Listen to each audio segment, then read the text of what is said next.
आप देख रहे हैं राष्ट्रभाषा समाचार बराक वार्ता। मैं हूं संजीव सिंह। आइए नजर डालते हैं आज के प्रमुख सुर्खियों पर।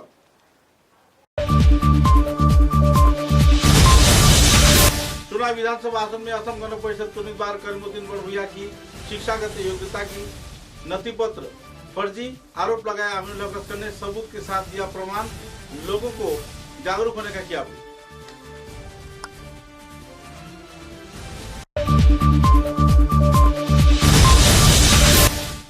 इवेंट ऑर्गेनाइजेशन तथा टेंट हाउस संस्थान के कार्यकर्ताओं द्वारा राजीव राय के खिलाफ लगाए गए आरोपों का किया गया खंडन।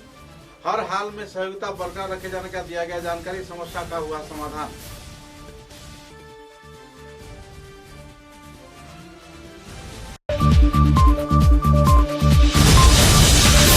हाइलाकांदी जिले के काटीचुरा यूनिट के बंधन बैंक के मैनेजर को तेजधार वाले हथियार से वार किए जाने के साथ साथ जानलेवा हमले के चलते ननी दास नाम के एक व्यक्ति को किया गया गिरफ्तार।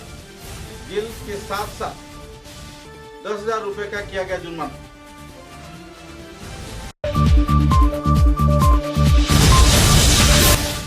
श्रीभूमि जिले के पथारखंडी विधानसभा केंद्र के टुकेर बाजार इलाके में पुलिस प्रशासन ने खुफिया सूचना के आधार पर AS 10G 6143 नंबर के स्कूटी के तलाशी के दौरान जब्त किया बड़े पैमाने पर नशीले सामान।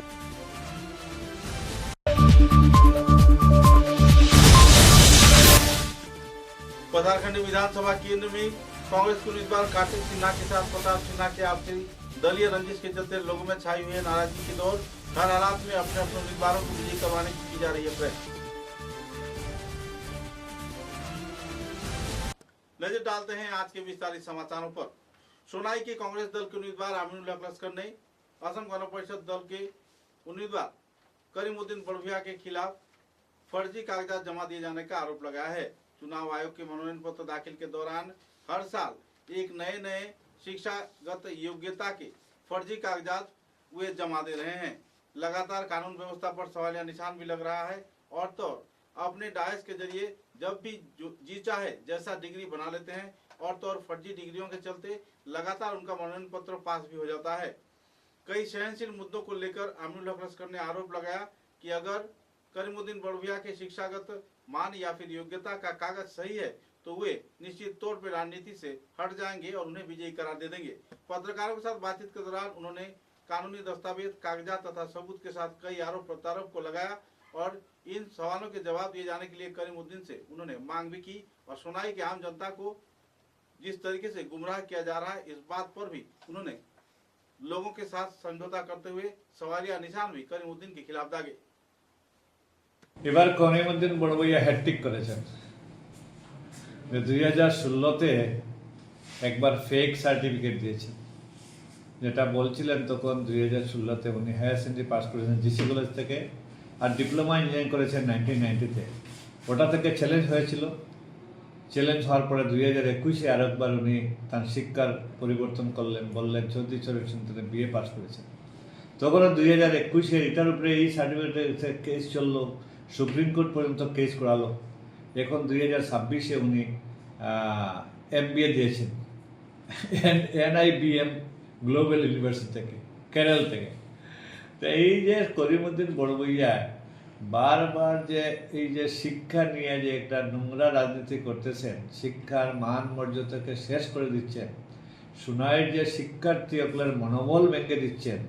যে শিক্ষার্থীরা বলবে যে আমাদের নেতা যদি, আমাদের যদি প্রতিনিধি শিক্ষা নিয়ে যেভাবে খেলা করেন, পড়াশোনা না করে যদি ডিগ্রি নেওয়া যায় তাহলে আমরা পড়াশোনা করে কি করব। এর জন্য আমি করিমুদ্দীন সাহেবকে বলতে চাই যে MLA হতে হলে শিক্ষার প্রয়োজন নাই। তুমি বারবার কেন শিক্ষা নিয়ে এই ছেলে খেলা খেলছো?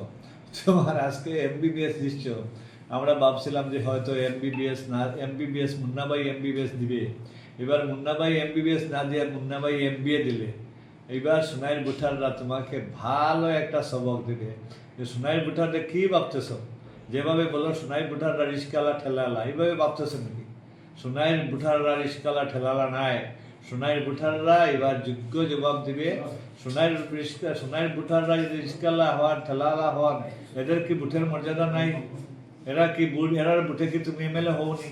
আজকে যারা ভোট দিয়েছে তোমাকে একবার দিয়েছিল, এরা নিষ্কালা ঠেলালা হয়েছে। তুমি বলছো যে আমিনুলের যত সমর্থক সব রিস্কালা ঠেলাওয়ালা গরিব। হ্যাঁ, আমি বলছি যে আমার সমর্থক সব রিস্কালা ঠেলাওয়ালা গরিব দিনমজুর, এরাই আমার সমর্থক। তোমার যারা সমর্থক যে দালাল আছে, দালালরা আমার সমর্থক, আমার কোনো দরকার নাই।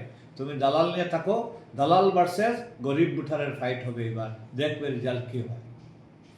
ইউনিভার্সিটি NBIM গ্লোবাল ইউনিভার্সিটি সাইটে গেছি, সাইটে গিয়ে সার্চ করেছি, দেখেছি যে এই ইউনিভার্সিটি যেটা গ্লোবাল ইউনিভার্সিটি যেটা, এটা কোনো UGC রিকগনাইজ নাই। এটাতে কোনো MBA পাস সার্টিফিকেট দেওয়া হয় না। এটাতে 1 বছরের কোর্স করা হয়, যেটাতে কোনো সরকারি চাকরি পাওয়া যায় না। এটা একটা ফেক ইউনিভার্সিটি। এই ইউনিভার্সিটির কোনো গুরুত্ব নাই, শুধুমাত্র সার্টিফিকেট বিক্রি করে, ফেক সার্টিফিকেট বিক্রি করে। করিমউদ্দিন বড়বইয়া বা মনে করতেছেন যে MBA সার্টিফিকেট নিলে উনি পীযূষ গোয়েল হয়ে যাবেন। এটা তো বহুত দূরের কথা। পীযূষ গোয়েল হন আর নীতিন গাডকারি হন, মনমোহন সিং হন, এরা মহান ব্যক্তি, এরা পড়াশোনা করে MBA করেছেন। তুমি তো ডাইস ইউনিভার্সিটি থেকে MBA করেছো।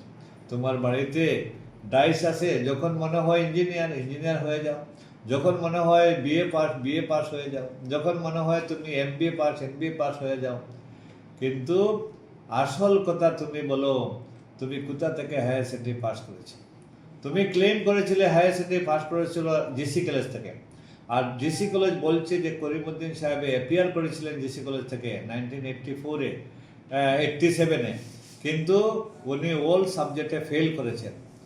এরপরে হায়ার সেকেন্ডারি কাউন্সিলে আমরা RTI করেছিলাম, হায়ার সেকেন্ডারি কাউন্সিল বলেছে Karimuddin Barbhuiya son of Rahimuddin Barbhuiya GC college থেকে অ্যাপিয়ার করেছেন, রুল নম্বর হতো, রেজিস্ট্রেশন নম্বর হতো, কিন্তু as per mark register he is fail. তুমি যদি হায়ার সেকেন্ডারি ফেল হও, তাহলে ডিগ্রি কীভাবে পড়ো? ডিগ্রির বেস তো হায়ার সেকেন্ডারি। আর তুমি ডিগ্রি যদি পাস না করো, তাহলে MBA কীভাবে করো? মেট্রিকে পাবলিক হায়ার সেকেন্ডারি স্কুল থেকে মেট্রিকে 3rd ডিভিশনে ফার্স্ট করে যদি 13 মার্ক গ্রেজ নিয়ে এখন যদি ফার্স্ট ক্লাস BA পাস করে নেও, ফার্স্ট ক্লাস MBA পাস করে নেও, তাহলে ভাই তুমি তো কম বড় বিদ্যার্থী নাই। তুমি ভালো করে পড়লে হয়তো APJ আবুল কালামকে ফেল করে দিতে। হ্যাঁ, আচ্ছা, আরো একটা বিষয়, MBA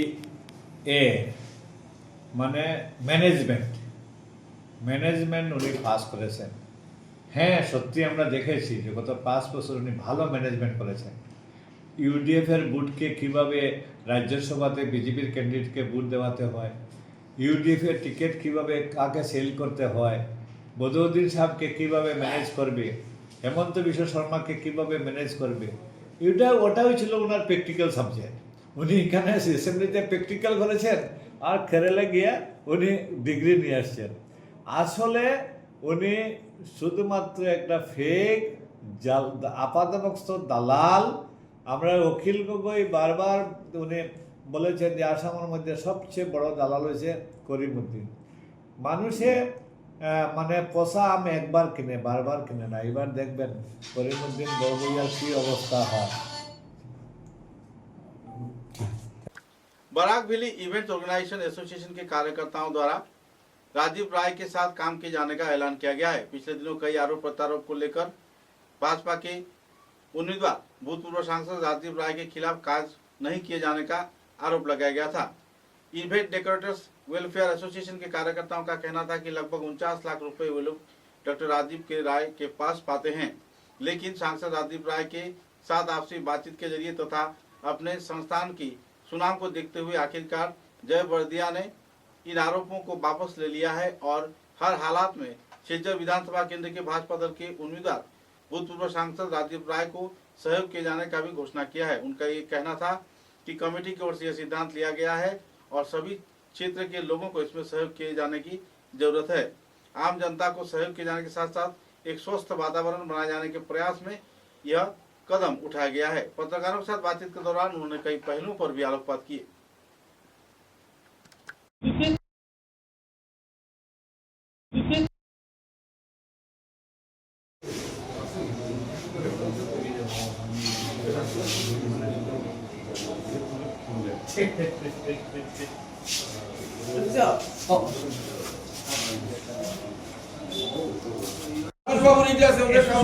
কাজ করে না, অ্যাসোসিয়েশনের সংগঠনের কোনো কাজ করে না, যারা মেম্বাররা তারা কাজ করে, সংগঠনের কোনো কাজ নেই। সবচেয়ে বড় কথা আমি বলছি, আমার মূল মুদ্রা হচ্ছে, সবচেয়ে বড় কথা হচ্ছে আমি 50 লাখ টাকা অ্যাপ্রক্সিমেট ওনার কাছে পাই, কিন্তু এই 50 লাখ টাকার বিনিময়ে আমি যা সম্মান, যা ভালোবাসা, 50 কোটি টাকাও নয়, অমূল্য আমি পরামর্শ পেয়েছি, ভালোবাসা পেয়েছি। এই টাকার বিনিময়ে আমি ভাবতে পারিনি যে মানুষে আমারে এত ভালোবাসে। এলো দেখেন আপনারা, লাখ লাখ কি বলে ভিউ হয়েছে, মানুষ দেখেছে। একটা মানুষ বলেনি যে জয় মিথ্যা কথা বলছে, একটা আমাকে দেখেন, একজনই বলেনি জয় মিথ্যা কথা বলছে। জয় ভালো, জয় এটা বলেছে, মিথ্যা বলে না। এটা আমার হচ্ছে এক বড় পাওনা, এটা আমি বলছি মেন আমার হচ্ছে বড় পাওনা এটা, যে 50 কোটি টাকা দিয়েও কিন্তু এই আশ্বাসটা, এই ভরসাটা আপনি আবার বলছেন 50 লক্ষ টাকা পাই, 50 লক্ষ টাকা, কিন্তু সেই জায়গায় ওরা বলছে কোনো প্রমাণ নেই। আবার বলছে প্রমাণ নেই। কালকে প্রেস মিটে ঝলক চক্রবর্তী বলেছে কোনো প্রমাণ নেই আপনি টাকা পান। উনারা বলছে, আপনারা কি বলছেন? উনি বলছেন আপনারা কি মূর্তি ওপেনিং হয়েছিল, যে দিচ্ছে ও বলছে না, আপনারা বলছেন বিজেপি বলছে। তো সেই জায়গায় কন্ট্রোভার্সিটা তো থেকেই যাচ্ছে। যিনি কাজ করেছেন উনি বলছেন নাকি পয়সা দিয়ে দিয়েছি আমি, বা কাজ করাইনি। উনি স্বীকার করেছেন কাজ করিয়েছি, যে ওপেনিং হয়েছে। আরে এটা কি লুকানো হয়েছে, ঘরের ভিতরে হয়ে গেছে? ওপেন কাজ হয়েছে, সরকারিভাবে কাজ হয়েছে, মুখ্যমন্ত্রী ওপেনিং করেছে, যে বিজেপি বলছে কাজ। আপনারা কি বলছেন? আপনাদের তো কিছু বিবেক আছে। যিনি বলেছে, উনি বলেছে কাজ হয়েছে। উনি বলেছেন নাকি টাকা দিয়ে দিয়েছি, ওনার টাকাটা একবারে বলেছে ওনার টাকা। हाइलाकंदी जिले के काटीचुरा यूनिट बंधन बैंक के कार्यकर्ताओं के ऊपर हमला किए जाने के आरोप में ननीदास नाम के एक व्यक्ति को 4 साल की कैद व 10,000 रुपए की जुर्माना लगाया गया है। सूत्र के अनुसार श्रीमती स्पिता बौर ठाकुर हाइलाकंदी के अतिरिक्त सेशन जज के अदालत में यह सजा प्रदान किया गया है। वर्ष 2022 के 9 नवंबर को बंधन बैंक के मैनेजर देवाशीष अधिकारी के ऊपर उनके स्टाफ शुभजीत भट्टाचार्य व अभिजीत नाथ के साथ लोन के प्रीमियम संग्रह किए जाने के दौरान जानलेवा हमला किए जाने के खिलाफ थाने में एफआईआर दर्ज किया गया था और इसके चलते लंबे अरसे के तानाखींची के बाद आखिरकार आरोपी को सजा मिला है। मुद्दे को लेकर विस्तारित तथ्य भी उजागर किए गए।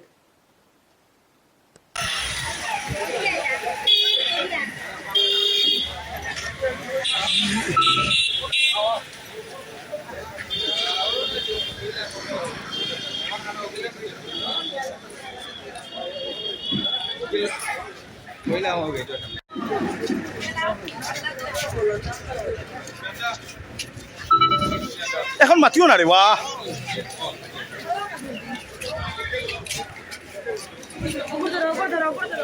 ঠিক আছে আপনি সবাই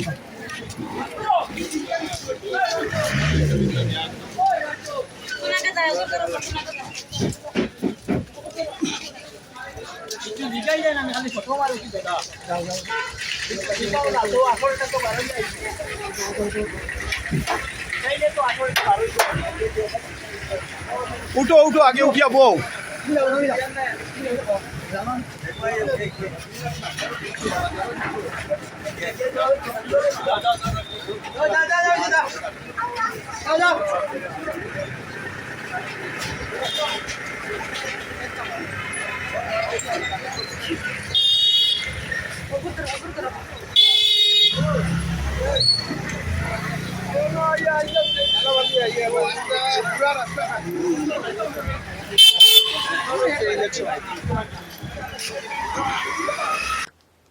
श्रीभूमि जिले के पथारकंडी थाने के अधीन कई क्षेत्र में इन दिनों नशे के व्यापार जोरों पर चल रहा है।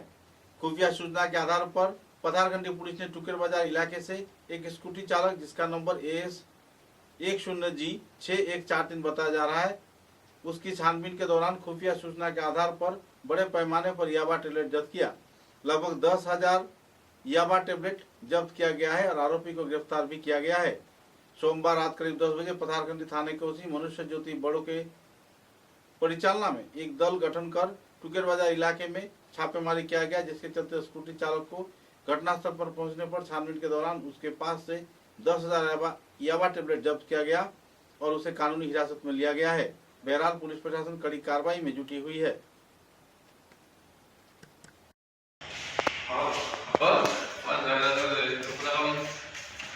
দিয়েছে।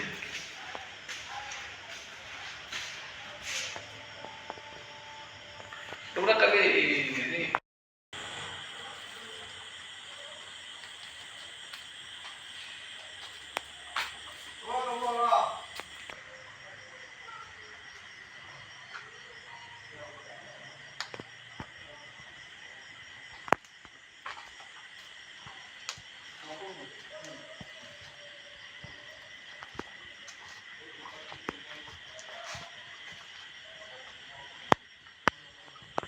বিশেষ সূত্ৰৰ আমাৰ এডিশ্যনেল ছাৰৰ হেডকোৱাৰ্টাৰ ছাৰৰ পৰা বিশেষ সূত্ৰৰ পংক্তিতে আমি আজি টুকুৰ বাজাৰ এৰিয়াত আমি এটা ৰেড মাৰিছিলোঁ, মানে ৰাস্তাত ডাটা চেকিং কৰিছিলোঁ। সেই ডাটা চেকিং কৰোঁতে এখন স্কুটাৰ, যিখন স্কুটাৰ আপোনাৰ নাম্বাৰ আছিলে AS10G6143, যিখন গাড়ীত আমি ৰাস্তাত চেক কৰোঁতে আমি সেই গাড়ীখনৰ গৰাকী আছিলে, তেখেতৰ নাম আছিলে আপোনাৰ কালেমুদ্দিন চন অফ মইনুল হক। তেওঁৰ ঘৰ আছিলে বাংলা জিলাত। গাড়ীখন আমি চেক কৰোঁতে তেখেতৰ গাড়ীৰ ডিকিত আপোনাৰ 10,000 ছাছপেক্টেড ইয়াবা টেবলেট আমি পাইছিলোঁ কিছুমান, আৰু যিটো আপোনাৰ আমি হেৰি কৰোঁতে গম পালোঁ যে তাতে এৰাউণ্ড 10,000 আপোনাৰ ইয়াবা টেবলেট আছিলে, আৰু যিটো বজাৰ মূল্য আপোনাৰ এমাউণ্ট অনুমানিক এটা হেৰি হ'লে 50 লাখৰ ওচৰা-ওচৰি হ'ব। এইটো আমি জনামতে আপোনাৰ আছিমগঞ্জৰ এৰিয়াৰ পৰা টুকুৰ বাজাৰ পিনে গৈ আছিলে। सस्पेक्टेड तेखेतर लिंक तो हमें उलाम आफ्टर इन्वेस्टिगेशन कम पा जाओगे टेक्निक। सिरभूमि जिले के पथारकंदी विधानसभा केंद्र में कांग्रेस कार्यकर्ताओं के ऊपर काफी दबाव चल रहा है।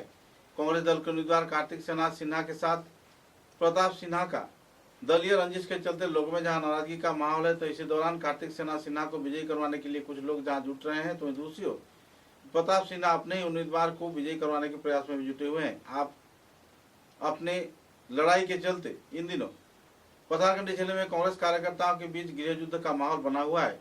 कांग्रेस सेवा दल के सभापति तथा मनोनयन प्रत्याशी प्रताप सिन्हा ने इस संदर्भ में पत्रकार सम्मेलन के जरिए विस्तारित जानकारी दिया और सभी स्तर के लोगों को सहयोग किए जाने का भी अपील किया।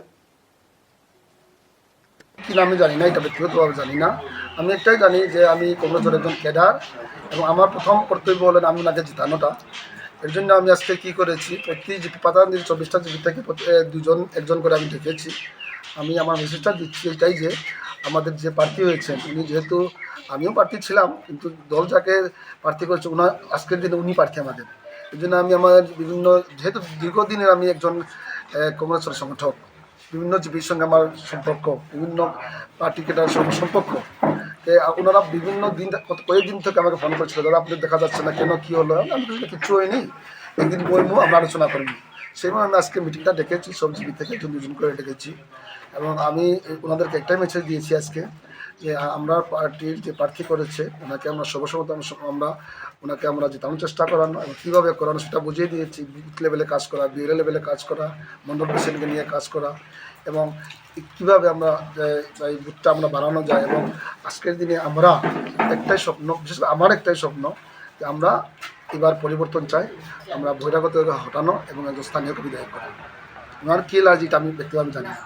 সেদিন আপনি যে মিছিলে গিয়েছিলেন সেখান থেকে আপনাকে কলেজে কান দিয়ে শুনেনি, তবে পরস্পর আমাকে ফোন করেছে।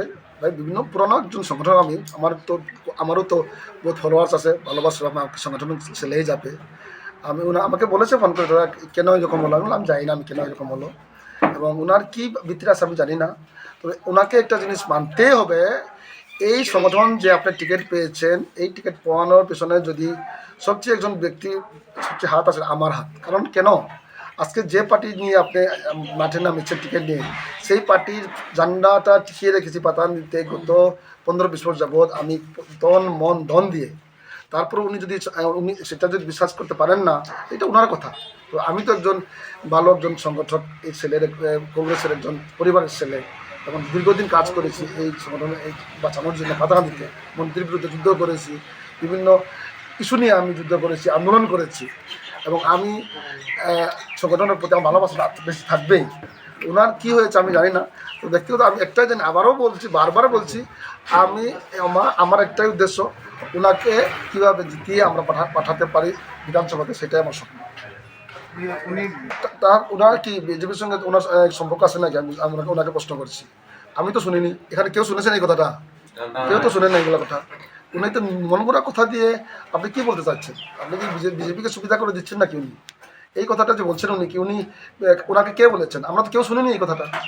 এটা গত 15-20 বছর যাবৎ যদি এই মন্ত্রীকে, এই এমএলএকে প্রতিহত করেছি, প্রতিবাদ করেছি, গালাগালি করেছি, তো আমিই করেছি, কোনো উনিও তো করেনি নিজে। গত নভেম্বরের 10 তারিখে জয়েন করেছে, তারপরেও তো আজ পর্যন্ত উনি তো ওনার বিরুদ্ধে প্রতিবাদ করেনি। আমি করেছিলাম গত 20 বছর ব্যক্তিগত ক্ষতি হয়ে। সেই ব্যক্তিকে যদি উনি এরকম বলছে, আমি জানি না ওনার কোথায় থেকে এই কথাটা তুলে ধরেছেন। আমি তো এই কথাটা জানি না। আমি একটাই জানি, ভারতীয় জাতীয় কংগ্রেসের একজন সৈনিক। আমি ভারতীয় জাতীয় কংগ্রেস সংগঠনের জন্য কাজ করাটাই ওনার মতামত, ওনার কী মনোভাব আমি জানি না। তো বর্তমানে দেখা যাচ্ছে যে সংগঠনকে এক প্রকার গুরুত্ব না দিয়ে একটাই পরিষ্কার করে বলছি ওনাকে, ওনার কাছে আমার একটা প্রশ্ন, যে বা যারা কয়েকজন, সব না কিন্তু কিছু সংখ্যক মানুষ ওনাকে দেখে এসেছেন। আমরা এবার জয়ী হবো 100% আমি মানছি।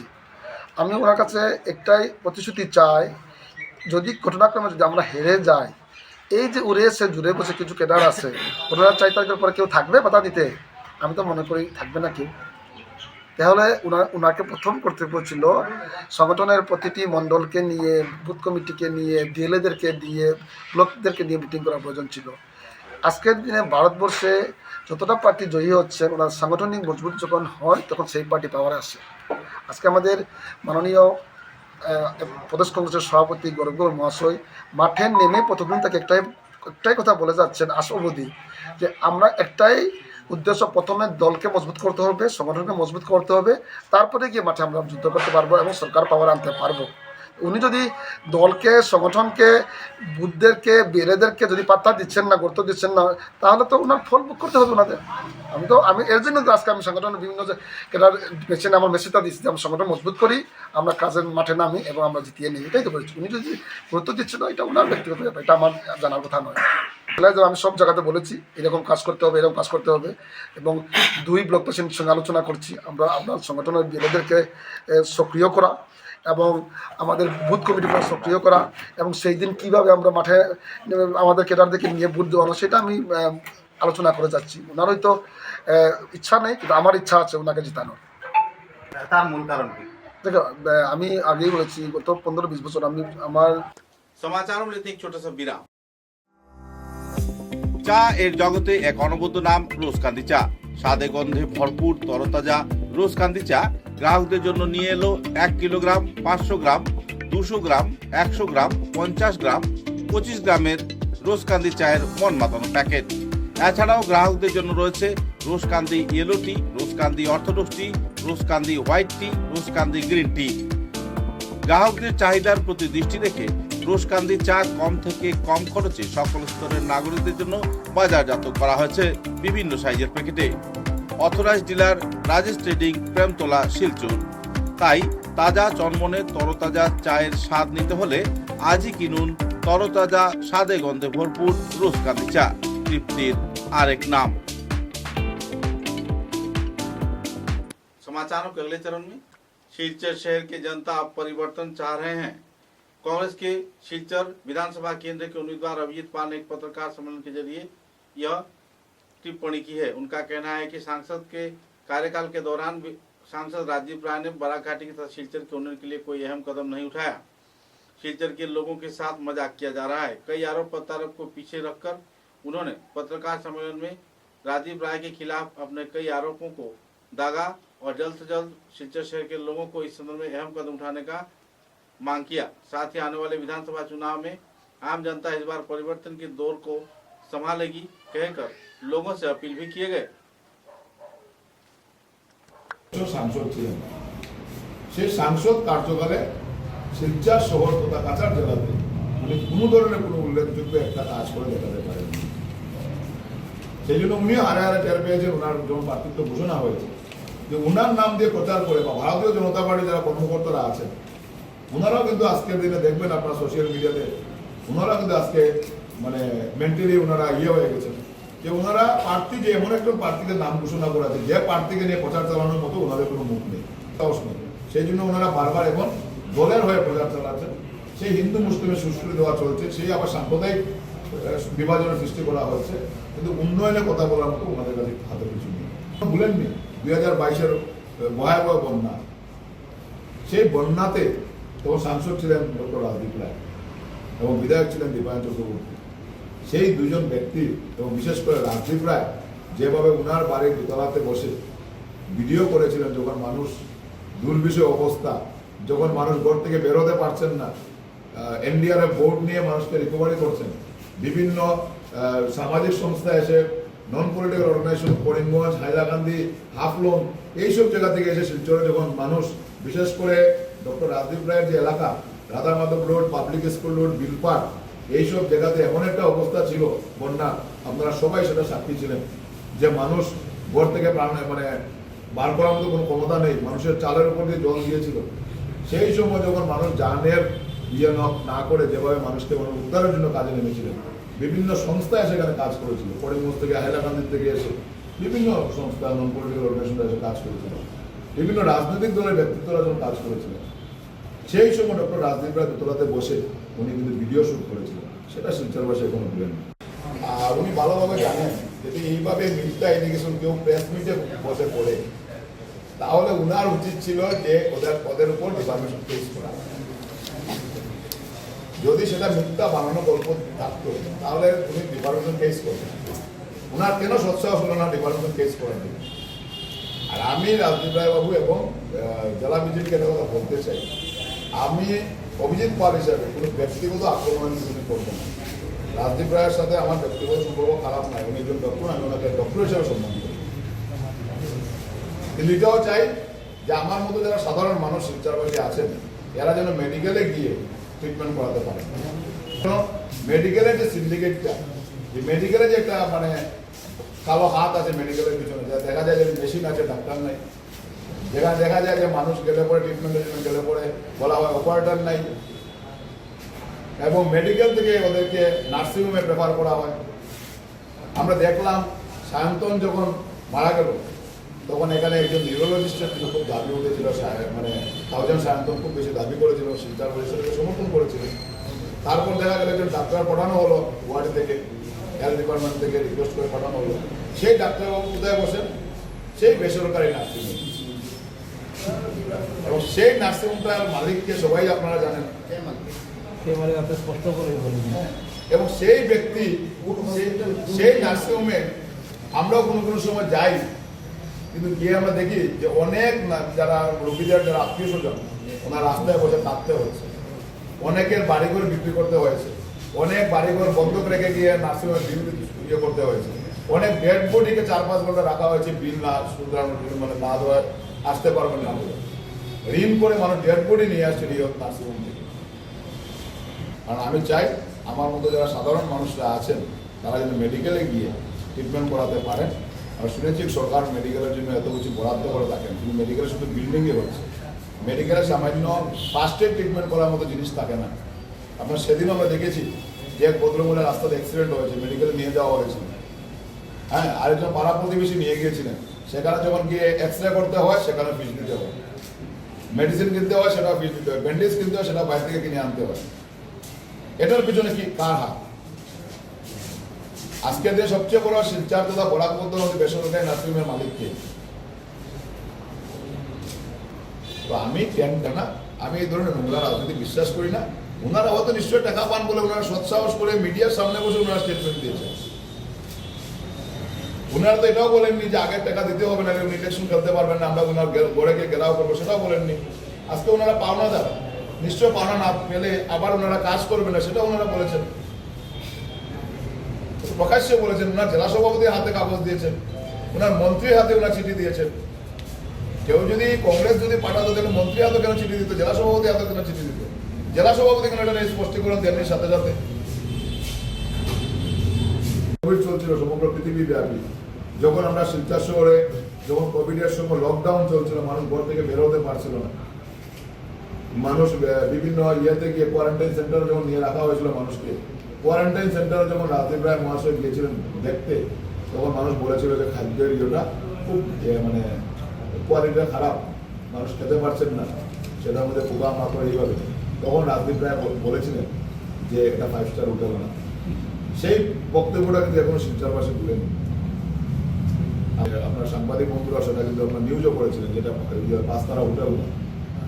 এইভাবে যে মানুষের প্রতি যে উনার যে সাংসদ থাকাকালীন যে দায়বদ্ধতার উপর নেই, এইভাবে যে মানুষকে হেয় প্রতিপন্ন করার চেষ্টা করেছেন।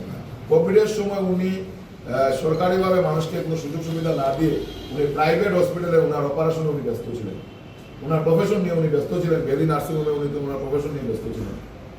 যখন লকডাউনের সময় ছোটো ছোটো ব্যবসায়ীরা 1 ঘন্টা 2 ঘন্টার জন্য সময় যখন দোকান খুলতে পারেনি, মানুষ যখন ব্যবসায়ীরা যখন হাহাকার করছিলেন, তখন কিন্তু রাজদীপ রায় মহাশয় ব্যস্ত ছিলেন যে কিছু পুঁজিপতি ব্যবসায়ীদেরকে কীভাবে লাভবান করা যায়। তখন কিন্তু উনি একবার ফুডগ্রেন্স সাথে কোনো সভা করেননি, উনি কিন্তু সাপ্লাইয়ের সাথে কোনো সভা করেননি। ডাবল ইঞ্জিনের সরকার ছিল, ওনাদের দলের সরকার ছিল, কিন্তু উনি ব্যস্ত ছিলেন ওনার প্রফেশন নিয়ে। উনি ব্যস্ত ছিলেন কিভাবে কোভিডের সময় যাতে কিভাবে সিন্ডিকেটের ব্যস্ত ছিলেন উনি ব্যস্ত ছিলেন যে বিভিন্ন পুঁজিপতিদেরকে নিয়ে কিভাবে প্রাইস হাইক করা যায়, কিভাবে সাধারণ মানুষের আজকে 1 ঘন্টা সময় বিভিন্ন ব্যবসায়ীরা দোকান খুলতেন, ছোটো ছোটো ব্যবসায়ীরা দোকান খোলার মতো ক্ষমতা ছিল না, শিক্ষার সঙ্গে লাভবান হয়েছে। ওরাই কোভিডের সময় সব সাপ্লাই দিয়েছেন বিভিন্ন কোয়ারেন্টাইন সেন্টারে। মানে কিভাবে ধর্মের নামে সুশ্রী দিয়ে করা যায়। কেউ বলছেন নরেন্দ্র মোদী হাত শক্ত করতে রাজনীতি বুঝতে হবে। নরেন্দ্র মোদী হাত শক্ত করার জন্য কাছারবাসী একবার ওনাকে ভোট দিয়ে 5 বছরের জন্য বিধায়ক মানে সাংসদ বানিয়ে পাঠিয়ে দিল। এখন নরেন্দ্র মোদীর নির্বাচন নয়, এখন শিলচরের অস্তিত্বের লড়াই, শিলচরের উন্নয়নের লড়াই, শিলচরের মানুষের সেবাকে করবে সেটা নিয়ে লড়াই। এখানে নরেন্দ্র মোদীর ভোট নয়, সেটা মানুষ, শিলচরের মানুষ শিক্ষিত, শিলচরের মানুষ বুদ্ধিমান, শিলচরের মানুষ বিবেচনা করার ক্ষমতা আছে, শিলচরবাসী কিন্তু সবসময় বিবেচনা করে ভোট দেন। उदारबंद विधानसभा केंद्र में तृणमूल कांग्रेस के उम्मीदवार तापस दास ने अपनी विजयी होने का उम्मीद जताया है। पत्रकारों के साथ बातचीत के दौरान एक साक्षात्कार में उन्होंने कहा, पिछले कई वर्षों से उदारबंद क्षेत्र को राजनेता केवल इस्तेमाल कर चुके हैं। ना ही कोई उन्नयन हुआ है, ना ही कोई प्रगति। सूत्रों के अनुसार ना ही कोई अस्पताल है, ना ही पेयजल परिसेवा, यहाँ तक कि ग्रामीण पिछड़े क्षेत्र में राजमार्ग का हाल भी बेहाल है।